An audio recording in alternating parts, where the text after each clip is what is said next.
Welcome back, everyone, to matches from the Korean StarCraft League. Patreon.com/Korean StarCraft League if you'd like to support all these awesome players we see week after week. We are going to be casting the first semifinal here, which is a best of 3. In the bottom left, we do have herO, and in the top right, it is Cure. So, TvP, which remains still the most talked about, discussed matchup for the new patch. We did see last week Gumiho try and take on herO with some mech. It was a failure. Currently, the estimation of the patch, and things will continue to evolve both positively and negatively, is that mech doesn't work, which I didn't think it was going to work, just throwing it out there. But people were scared that the Cyclone would be overpowered because it was in its first iteration. It's not. It's actually even in a lot of ways weaker, but it is different. So there's scenarios where it's better, for instance, early game defense against like Zerg. But anyway, in this particular matchup, mech is still not really a thing, but early game Cyclones actually could be a problem. So we're talking about cheeses, and we're talking about such things as the NG Bay block, which Gear is actually doing, going into the factory for 2 Cyclones instead of 2 Hellions, which you can do off of a 1 gas factory expand as well. So we have seen that. It has worked really well against the Protosses so far. The real conundrum for Protosses is that they don't really know exactly what it is going to follow up with. So if they prepare, for instance, to defend against the Hellions, which would usually be Warp and Adepts, get a Stargate, get an Oracle, use that to defend with shield batteries, they actually don't do so well against the Cyclones. But then if they only prepare against the Cyclones, let's say they warp in Stalkers instead, maybe they have 1 less unit, maybe they, I don't know, because the Oracle's really not helpful against the Cyclones. Maybe they just follow up with the Twilight Council, they still wouldn't have Blink. I mean, basically, it's still a conundrum, right? Because the early game can be so difficult for the Protoss to figure out. We've had metas previously in this matchup in which cheese was the dominating matchup factor. The Terrans are doing it left, right, and center to even comical degrees. And it, didn't stay, thankfully, but it is a little worrisome when the Protoss has another thing to worry about, when it's kind of agreed upon that Protoss has been the less likely to win race, when you're talking about these very top pros, that is. So that's my spiel. We actually do not have Cure going for that Cyclone follow-up like I was imagining, which is a little surprising. But then again, I just said that the difficulty is going to be in whether or not it is going to be the Cyclones or the Hellions. Both are still pretty scary. Even when you know what they're going to do, like for instance, this Adept will scout the Hellions. Now, the Adept can survive away from the Hellions barely, but it can, as you can see, just barely. The Cyclone would have gained a kill there, I'm 99% sure, which is another factor. It depends, I guess, on the timing of the Adepts and the size of the map. But the Hellions are still a threat. It looks like herO has gone for a very interesting response to the potential of that Hellion follow-up. Really the most popular follow-up to Engineering Bay block, indeed. Oh, and there will be Cyclones just after 2 Hellions. Okay, so the play here from herO wasn't to go into Adepts in a Stargate, which was the typical response. He did actually go into Stalkers and Blink, but Blink, as you can see, is nowhere near done. Hell, Warp Gate's not even done. It was 4 Hellions, actually, my bad. And it was you're gonna try and overpower. No! Okay. herO is gonna manage to get the block, but just barely. But that's what herO was setting up here.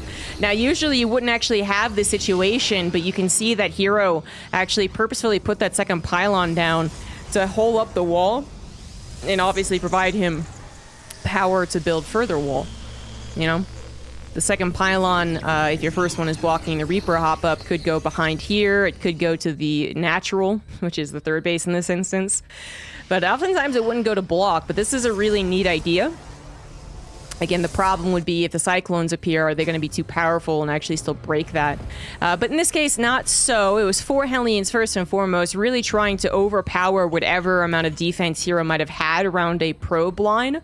Instead, there was no probe line to kill, which is the much easier way to go about things. So Cure has 2 Cyclones, 2 Hellions, and they aren't really doing a whole lot.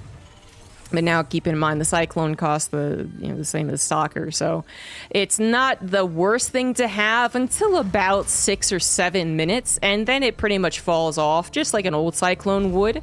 herO has gone into 4-gate blink. hero's able to see 3 of the gateways, but not the 4th, tucked in the back here, so unsure as to how aggressive this is going to be. Still defends as well as you possibly can, just because there's really nothing else to be doing while you build up your 2-1 infrastructure. So keep in note that there's no starport here.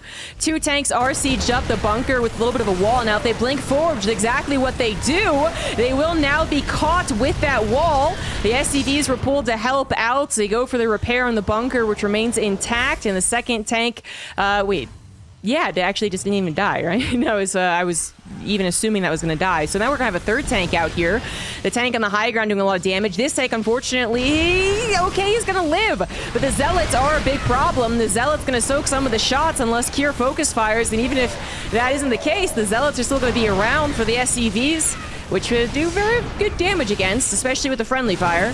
It looks like Kira has managed to hold on, though, once again, not losing all that many SCVs. Probably not that many more to friendly fire either. A couple more are going down, unfortunately. They probably should be pulled back just because they were so low on health that those last few Stalkers got a couple of more. But 8 SCVs still isn't enough. herO is really dedicated to this. He stopped probing a very long time ago. 1 more tank is alive. Second tank has just begun. 3 barracks now, but that's not really a lot of production. And the Marines are still being outranged by the Stalkers. That's why the tanks are so freaking important. And the tank is now coming up to that high ground. It's got to make sure it can't be blinked upon, or at least if it is, it's going to threaten all these Stalkers.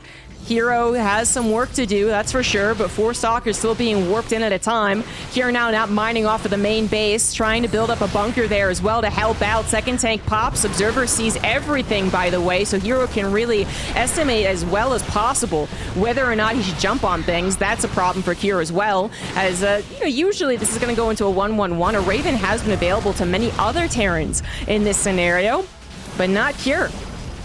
A potential big miss, actually. Command center now is under fire as well, so it's going to have to be straight up lifted. Kier is all over the place, has yet to start stim or combat shield, so you got to keep that in mind. At this point in time, herO has really done a tremendous amount of damage to the infrastructure, to, let's say, the rest of the game. I know that's kind of a weird thing to say, but that is the case. The way that this game plays out, should herO say, like, okay, I'm done here. Oh, barely doesn't get that tank. Is that he's going to have the map control until stim and combat shields are done. And it's going to take forever because another, well, not Tech Lab sniped, but barracks forced to lift off the Tech Lab means even further delay. Not that Kier has the gas to start up it anyways. He's been investing so much into add-ons, into tanks, and then, of course, unable to get his third gas geyser like he usually would because his main has been entirely encroached upon. That's pretty bad, because now he goes for stim, but now he can't afford another tank. And is 2 enough? Well, if they're perfectly positioned, yes. But herO is not stopping warping in, so it's always a question mark. He is starting to lose more and more Stalkers. The Marine numbers, they've always been pretty decent, actually. They've been able to get revenge if the Stalkers actually jump up on the tank. Third tank did pop out. I just miscounted the tanks. I miscounted the men, Liz. And that's a big problem. I miscounted, and perhaps herO did as well, losing that Observer finally, and he is now down to 4 Stalkers, enough to one-shot Marines and SCVs, but not much to actually tango with a couple of tanks here. That is a questionable place. He had probed up a little bit, but as you can see, starting to mine out of the main. 39 probes actually saturates his bases as they are, which is just kind of a worrisome sign, actually. Third base is on the way for herO, but there's, again, more work to do. It was kind of starting to maybe teeter a little bit in favor of herO, especially with the continued delays on the upgrades. But now after losing a whopping, let's see, 24 Stalkers, it is questionable. I mean, Kier might have to wait a long time for stim and combat shields and +1, which will hopefully all hit together, but eventually they will finish. And with that will be a large bioforce, because the production is finally up and running. So it's a question of whether or not herO can fit in everything he needs to fit in to tackle such a bio army before it actually arrives on his doorstep. That's the classic question after a 4-gate. If the 4-gate fails, like straight up fails, generally that's just game over for the Protoss. Max packs can at times disagree, but that's usually the way that it goes. If it has this kind of like, well, it did this and it did that, and I don't know about this, and what if we consider this, then it is a bit more difficult to tell, and there's also a chance that the Protoss themselves can kind of control the follow-up to a certain degree, because the Terran is also kind of like, well, they did that and they did this, so if I move out, do I have to worry about what? So if they move out and herO has invested everything he possibly can into an army for going technology and maybe even a slightly better economy, then perhaps Kier gets overwhelmed. He pushes in at herO's last power spike, as I like to say. But then what if Kier never pushes out because he's so fearful of that herO, is super greedy and actually gets away with all of these things like a 4th base and double robo and whatever. So that is the current game that we're seeing being played here. herO kind of puffing up his feathers a little, saying, you don't know if I am going to be investing a lot into an army. The army that you saw wasn't particularly big, but now that a charge lot warp-in has happened, now it looks a lot better, something that Kier was unable to see. But with aggressive posturing on the map, you would have to assume the Protoss, and especially a guy like herO, would opt to be aggressive again. And that is absolutely the case. Medevac flies out and actually scouts. It will not survive. That's a little sore, but Kier's got an ace in his sleeve here. Double drop in the main base. A recall has to be used, and it is the entire army. Immortal number 1 is maybe going to go down here. No. Retarget on the sentry. 2 Medevacs will survive, faring some cargo. But the one with the most is very, very weak. This would be where you could do some type of insane flyer antics and trade over your units, right? That'd be super overpowered. But the good news is that Kier was able to stop that attack. Now, the attack might not have been good anyway, to be fair. Just because Kier was able to figure it out, get behind his wall, and a wall is very good against someone who's mostly dependent on charge lots. His tanks are going to be sieged up way far back, getting some pretty good shots, and Widowmines were starting to pop out as well. So there's a more effective answer to something that depended again on charge lots. So yeah, maybe herO was again puffing up his feathers more than he was really engaging, realizing perhaps if that wasn't going to go well, was content on containing until he had to recall, but since he was going to contain anyway, the recall maybe isn't so devastating. 4 Zealots take care of a tank with the help of the friendly fire, of course. Widowmine drop on the 3rd base, rather the natural is going to grab, a nice number of probes. It reached there at the last second, and herO is just entirely out of position for the main army coming into the natural. Shield battery was going to be here, but not anymore. In fact, maybe into the main base we go. Kier, realizing there's a chance here, is going to rip through the natural probe line. He is going to stay his ground. Okay, he's going to pick up 2 Medevacs. Lots of Marauders will die because of this, but the 2 Medevacs will live. The Widowmine drop can continue, and the double Medevac drops in the main base had been there this entire time. And they go back in, if not for nothing else than a distraction, starting to split herO's army in 3 different directions. herO now able to take a breath. A little bit anyway. He's going to try and get back some map control, but it's not really going to look out to super well because Kier is still on 2 bases. I mean, map control is one thing. I guess you could get that. But then to actually engage upon the Terran, I don't know about that. Especially with, again, Widowmine's tanks and the wall. Okay, and ghosts. Ghosts being maybe the most important thing. That wall is going to be raised at the very last possible second. SCV's pre-pulled, realizing that maybe it wasn't entirely up and running. But, whoopsie daisy. That's the second time that Kier accidentally moved onto a supply depot because he did that again in the first seconds of the battle. That time around, it killed the supply depot, but more importantly, it killed a couple of Marauders.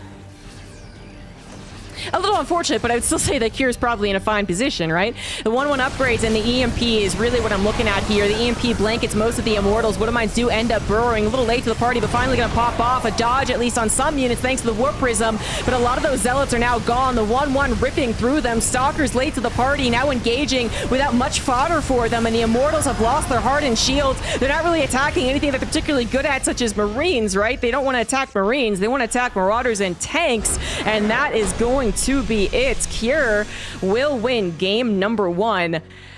But he had to be very careful.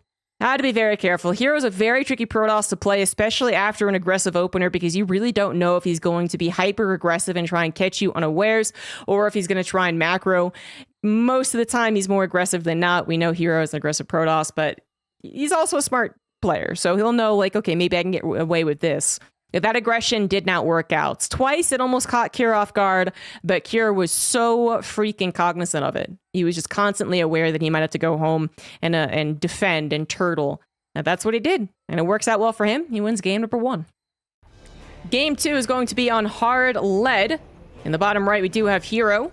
In the top left, it is Kier. Kier able to defend herO's aggression, although it was one of those very difficult to read scenarios. Protoss did, at the end of the day, hindsight, I think we can wrap it up and say that the Protoss did overinvest into the Stalker aggression.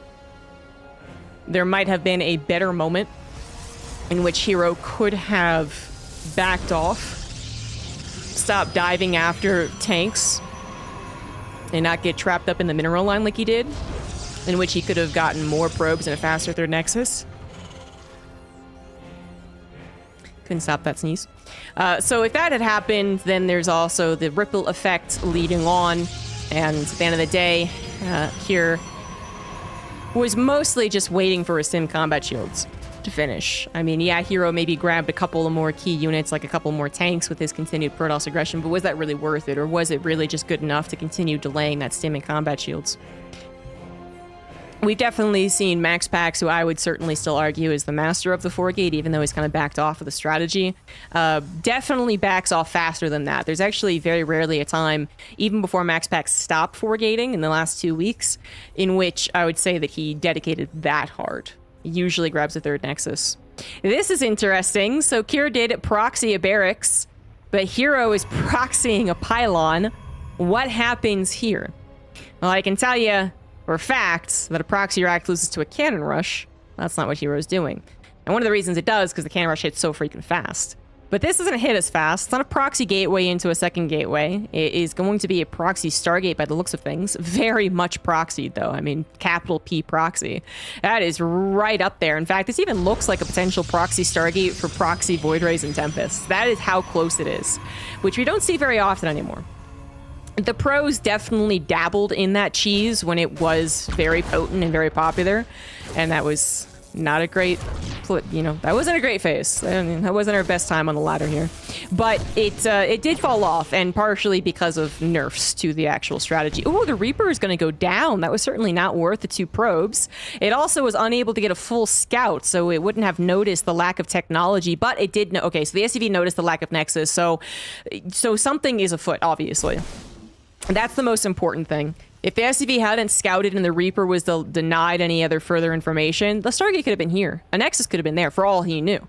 But the SCV did its job and did the scouting, and now the second Reaper will return home, take care of the Zealot that did swipe, and it is going to be Proxy Void, right? My goodness, okay, so I will say that there has been some theory crafting leading up to the patch actually being live that this could be more powerful, even though the Void Ray proxy has been directly nerfed, right? The Void Ray got nerfed and the Shield Battery got nerfed. The Cyclone now is less of a super strong single defensive unit, which is really what its place was. It was an excellent all-round catch-all defensive unit in pretty much all the matchups. But now it's a little bit weaker in as far as being that one unit. And you can see there that it actually went out, but a second Cyclone is going to be on the way. So there's a trade-off. You know, the Cyclones are cheaper, but they're less effective. That supply depot also supply blocked the third Cyclone, and the Cyclone gets locked on, and that's actually game. That is game. I can tell you that there is definitely a better way in which Kier defends this. This is not indicative of the Proxy Void Ray being more powerful than the Cyclone opener. It's really not. The Cyclone was supposed to be a little more well-guarded because there would have been at least a couple of Marines, things that shoot up in the bunker, if it wasn't a proxy bunker. Proxy barracks. So that's really one of the first problems. And the second problem would have been, I believe you can actually get the Cyclone to perfectly lock on and escape. It's difficult, but I think you can, just because I got proxy Void Ray cheese. And then, if that little start, because, I mean, this is really game over. This is why I'm just talking now. If that little start goes better, that 5-second start, like literally the Marines are shooting up at the Void Ray, so the Cyclone can live, and the Void Ray's like, I don't know about this. That little start can mean that the second Cyclone pops, and then the third Cyclone can pop because the supply depot didn't go down as fast as it did, because also Cure didn't pull his SCVs as fast. And then the Vikings come out, and then there's the kind of problem with the proxy Void Ray, which is the farther away you are from the shield batteries, the worse that it is. But it really depended on that first unit going down. So, not the funnest game. But there you have it. herO with a little bit of cheese to tie up the series. And now we're tied up on equilibrium. Top left herO, top right Cure. Cure really unsuccessful with his proxy racks. Lost his first Reaper, which could have continued to deal damage or at least keep one stalker at home. And then the second Reaper did have to go back home. Which...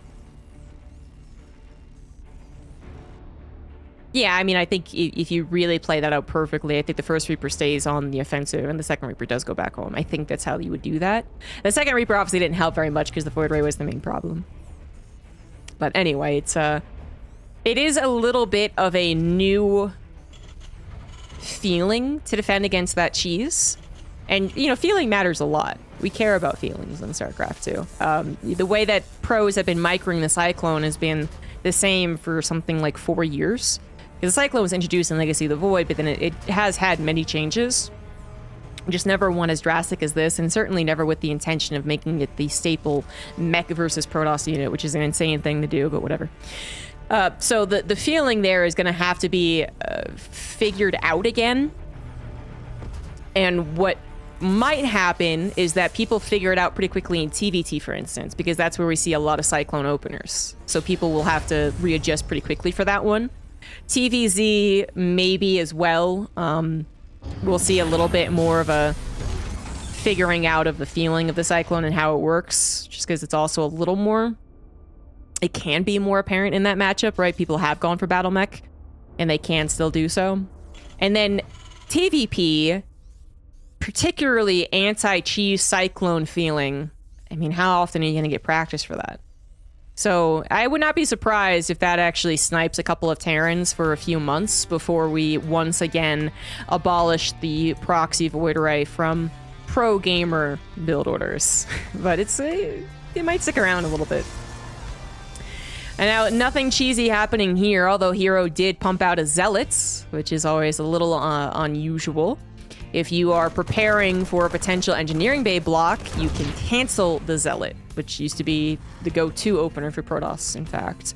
But if you actually build it, what is it doing? It's going across the map. That's the best thing you can do. The good news is that Cure did not open up with a Reaper, so that probe was able to see that too. So now that's even further confirmation that the Zealot could actually delay the command center. The Marine obviously could theoretically perfectly micro against the Zealot, but then the SCV, it's got to stay. You know, it's got to stay where it is. So usually the Zealot just, yeah, he moves on to that.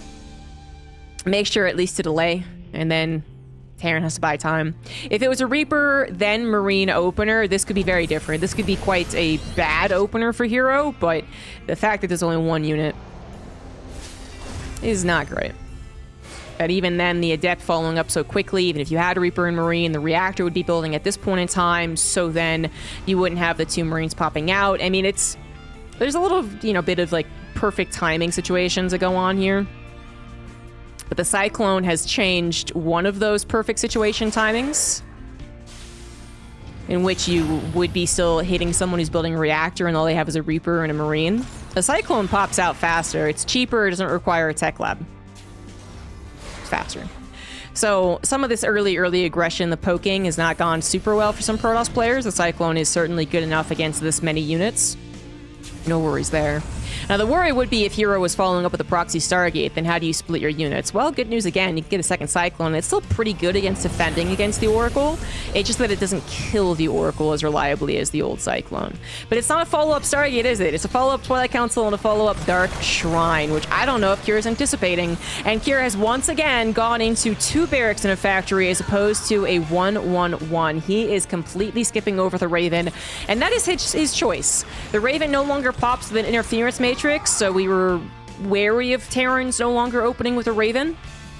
But some other Terrans are still finding a lot of value in doing so, and still even getting the Interference Matrix upgrade as well. But they still go for the 1-1-1.